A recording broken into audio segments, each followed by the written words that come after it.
Bismillahirrahmanirrahim. Assalamualaikum warahmatullahi wabarakatuh. Perkenalkan, nama saya Nurfaika dengan NIM 220407501084 dari kelas M227.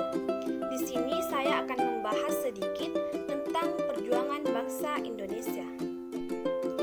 Lalu lintas perdagangan dunia sebelum era kolonialisme imperialisme Eropa. Sebelum kolonialisme dan imperialisme, sudah ada perdagangan antar bangsa yang disebut jalur sutra atau Silk Road sejak 139 sebelum Masehi. Jalur sutra ramai karena kedatangan saudagar dari Seleukia, Antioquia, Alexandria, dan Persepolis atau semua daerah taklukan Romawi.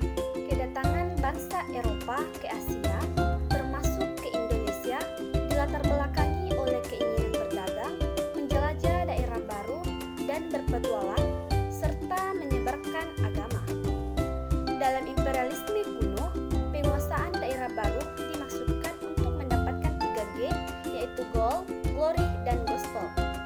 Kolonialisme dan imperialisme.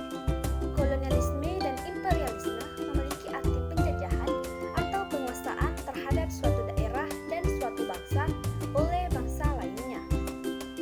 Kolonialisme merupakan suatu sistem ketika suatu negara menguasai rakyat dan sumber daya negara lain. Negara yang dikuasai biasa disebut dengan koloni. Kata imperialisme berasal dari kata imperator yang artinya memerintah.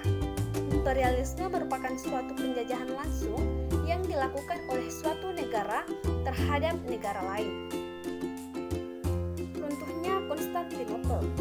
Kekuasaan kerajaan Romawi Timur berakhir setelah jatuhnya kota Konstantinopel ke tangan kekuasaan Turki Utsmani. Bangsa Turki menjalankan politik yang mempersulit pedagang Eropa beroperasi di daerah kekuasaan bangsa Turki.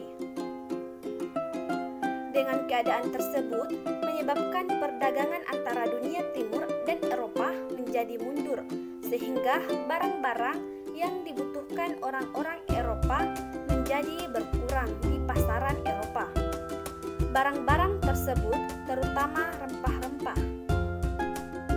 Eksplorasi samudra pasca jatuhnya Konstantinopel. Penjelajahan samudra bangsa barat. Pelaut-pelaut bangsa Eropa pada akhir abad ke-15 Masehi dan pada permulaan abad ke-16 Masehi berhasil menjelajahi samudra yang luas sampai ke negeri-negeri baru seperti Amerika, Afrika, dan Asia Timur termasuk Indonesia. Faktor pendorong bangsa Eropa mengadakan penjelajahan samudra. Jatuhnya kota Konstantinopel tahun 1453 ke tangan penguasa Turki Utsmani.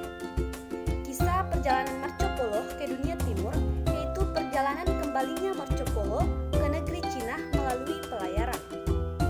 Penemuan Copernicus yang didukung oleh Galileo yang menyatakan bumi ini bulat. Penemuan kompas atau petunjuk arah mata angin. Semangat Reconquista yaitu semangat pembalasan terhadap kekuasaan Islam dimanapun yang dijumpainya. Alasan penjelajahan Eropa ke Nusantara. Indonesia sejak awal tarik Masehi dikenal sebagai sumber penghasil rempah-rempah. Rempah-rempah ini sangat dibutuhkan oleh orang-orang Eropa sebagai obat, pengawet makanan, dan bumbu masakan. Orang-orang Eropa biasa membeli rempah-rempah dari pedagang Asia Barat. Oleh karena membelinya dari pedagang perantara, harga rempah-rempah tersebut menjadi mahal.